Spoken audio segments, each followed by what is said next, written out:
Bom dia, primeira série.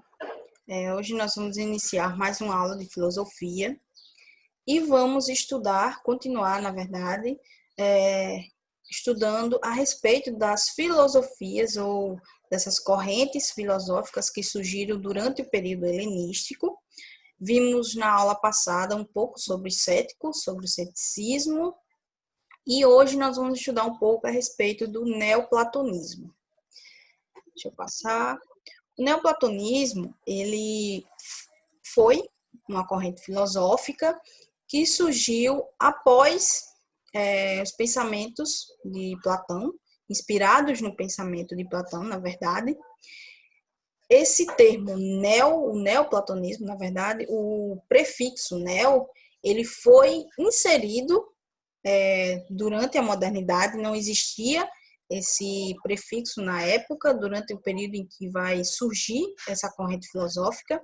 Eles não se denominavam dessa forma, é algo que surge com a modernidade, para que a gente consiga, de alguma forma, diferenciar o pensamento propriamente platônico do pensamento neoplatônico, que, como vocês vão ver, e vai existir aí algumas diferenças, não é apenas uma mera reprodução do pensamento platônico, apesar de que muitas coisas eles vão se inspirar nele.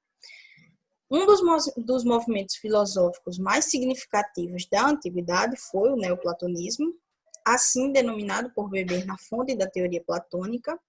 Na verdade, só nos dias atuais os pesquisadores acrescentaram esse prefixo neo para marcar uma diferença em relação às duas correntes, as quais, apesar das aparências, eram bem distintas umas das outras.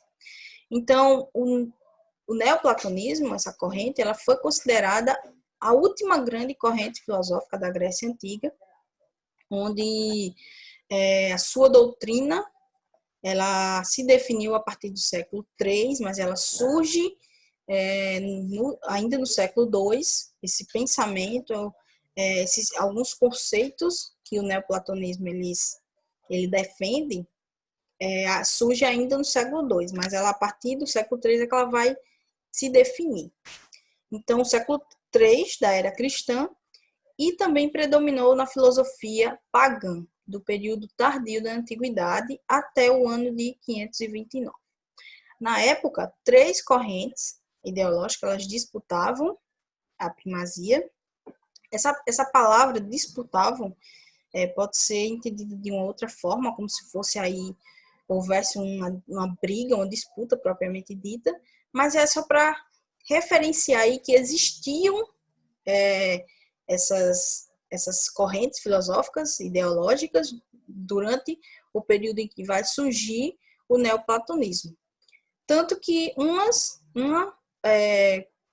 pegavam aí elementos, se inspiravam em algum pensamento umas das outras. Então, elas eram o cristianismo, que ainda estava em ascensão, não era ainda uma religião consolidada, que mais tarde viria a se tornar como uma religião oficial desse período.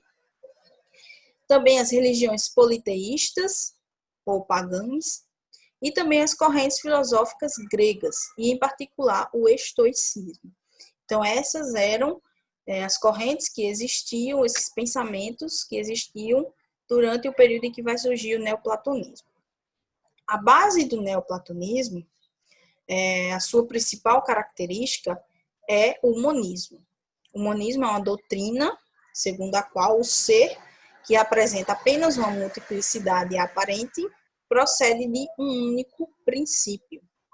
É reproduzido a uma única realidade, a matéria ou principalmente o espírito. Isso quer dizer que, apesar de sermos considerados seres múltiplos, vindos de uma multiplicidade diferentes em si, partimos de um mesmo princípio.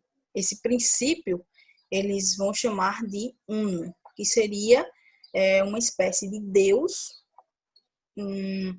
que de tudo originou a partir dele, que tudo, na verdade, originou a partir dele.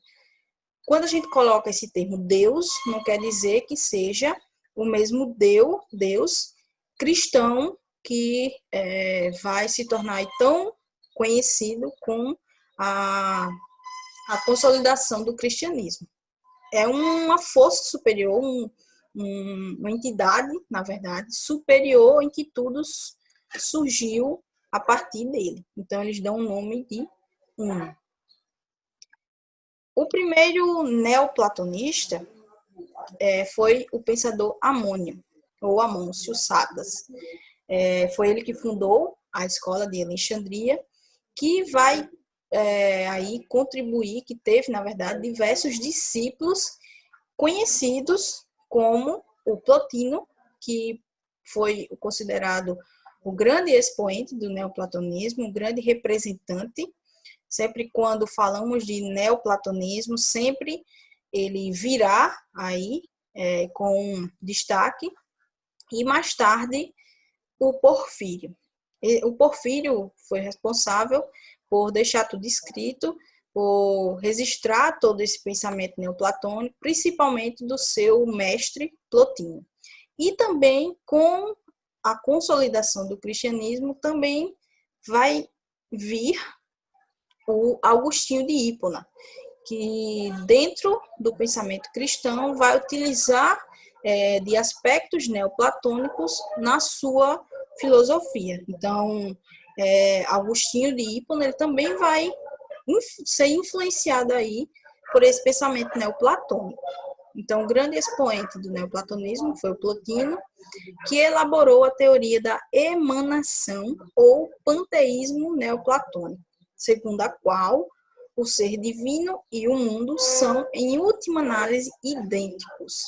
A gente já consegue diferenciar aí do pensamento platônico, porque Platão ele acreditava que não existia essa relação entre esse mundo material e o mundo espiritual, o mundo divino, em que ele coloca que seria o mundo das ideias ou o mundo inteligível. Ele não fazia essa relação, pelo contrário, ele acreditava que tudo o que existia no mundo material era uma cópia e imperfeita.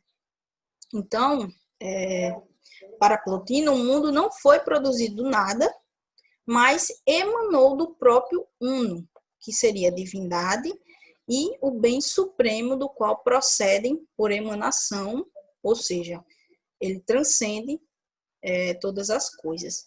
Então, isso quer dizer de que para Plotino, para esse pensamento neoplatônico, as coisas, os seres, a matéria, o mundo material, as almas, tudo que existe foi algo que transcendeu desse Uno. Ele emanou desse Uno. Então, nada surgiu por acaso e nada surge do nada. Tudo surgiu, na verdade, a partir dessa divindade suprema, desse Uno. Então, para que a gente entenda melhor um pouco sobre essa derivação, essa emanação, existem 3 estágios da emanação do Uno.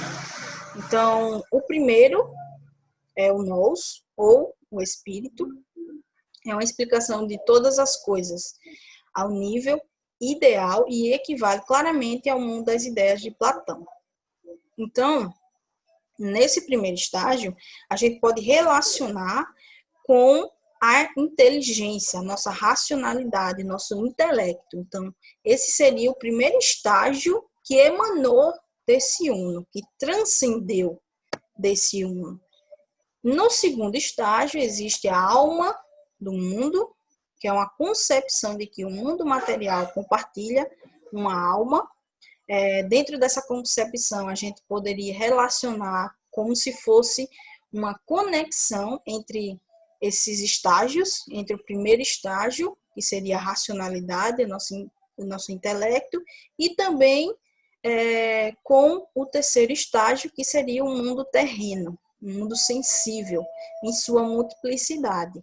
Esse mundo terreno corresponde ao mundo sensível de Platão, um mundo imperfeito em que ele coloca, uma cópia imperfeita, na verdade, do mundo das ideias. Então, esse segundo estágio serviria aí como uma ponte, uma conexão entre esses estágios. Dentro da concepção neoplatônica, não vai existir o mal, não existe o mal, existe a ausência do bem. Então, o grau de imperfeição ou de perfeição, a gente conseguiria medir de acordo com o afastamento ou a aproximação desse uno. Então, tudo que fosse mais próximo desse uno seria considerado cada vez mais perfeito. Ou vice-versa, quando fosse mais distante, mais imperfeito. Então, tudo o que as pessoas, na verdade, nós seres, deveríamos fazer era sempre buscar evoluir e chegar a alcançar esse uno, alcançar esse grau de perfeição. E o caminho para isso era por meio de uma espiritualidade, por meio da meditação. De acordo com esse pensamento neoplatônico, a gente conseguiria se afastar dos vícios desse mundo terreno, dos desejos, tudo que nos prende nesse mundo. Então, é o que eles vão chamar de êxtase místico. A gente conseguiria alcançar, na verdade, esse êxtase místico por meio dessa meditação, dessa espiritualidade. Então, eu coloquei aqui um trechozinho de um pensamento neoplatônico, que é: se der atenção apenas ao seu corpo, o homem ou a alma, aí eles não diferenciam um do outro, que habita em um corpo, se vincula ao mal e esquece suas origens. Então, quando nós damos atenção apenas a esses desejos carnais, vamos dizer assim, aos desejos que existem na Terra, aos vícios, nós nos afastamos ainda mais desse uno. Então, a alma, ela precisa despojar-se dessa ilusão da matéria e só consegue por meio do êxtase místico, ou seja, desse processo de meditação, de espiritualidade, no qual é exaltada e preenchida pelo uno. Esse êxtase não é um dom gratuito de Deus, mas fruto do esforço do homem para unir-se à divindade. Então, quando ele coloca que é um esforço, fruto do homem, é um esforço de alcançar esse uno, já que nascemos nesse terceiro estágio, que seria o mundo terreno, onde também coloca que seria o mais distante desse uno, o mais imperfeito estágio. Então, justamente nascemos nele para que a gente faça esse processo aí de evolução, de espiritualidade e meditação, para que a gente assim alcance o uno, esse grau mais perfeito que existe. Alguns pensamentos, alguns filósofos, eles colocam, existem várias interpretações, em que essa verdade absoluta em que defendia Platão, que estaria aí no mundo inteligível, não vai existir. Então, a gente não conseguiria chegar, de fato, a essa verdade absoluta, que para o pensamento neoplatônico é justamente essa divindade, esse uno. Então, a gente nunca conseguiria chegar a ele. Já outros pensamentos, outros filósofos, outras interpretações vão dizer que a gente consegue chegar a ele por meio desse êxtase místico. Existe também um ponto em que a gente precisa entender em relação ao neoplatonismo, em que difere do pensamento platônico, é que não é apenas uma escola filosófica. A gente não pode considerar apenas como uma escola filosófica, mas também como uma espécie, abre aspas aí, de uma seita mística, e fecha aspas. Porque eles utilizam aí de elementos de outras religiões, como eu falei para vocês, politeístas, do próprio pensamento platônico, enfim, de outros elementos para justificar e para fundamentar uma espécie de religiosidade, uma espécie de espiritualidade. Então, eles não se debruçam apenas em elementos filosóficos para explicar a sua filosofia. Tanto que, mais tarde, com o cristianismo, o próprio cristianismo vai utilizar de elementos do neoplatonismo nos seus dogmas, no seu pensamento. Como eu falei para vocês, o próprio Agostinho de Hipona também vai utilizar. Só que ele vai modificar um pouco esse pensamento. Ele vai fazer uma espécie de cristianização, digamos assim, desse pensamento neoplatônico, mas ainda vai utilizar elementos dele, como o próprio ausência do mal. Para Agostinho de Hipona, não existe também o mal. Tudo que existe foi criado por Deus, no caso do pensamento cristão, então não existe algo mal criado por Deus. Existe a ausência do bem, o afastamento do bem. Então, essas são características, influências em que esse pensamento neoplatônico vai aí alcançar, o cristianismo vai, na verdade, pegar para tentar explicar a sua fé, os seus dogmas. Então, a aula de hoje termina por aqui.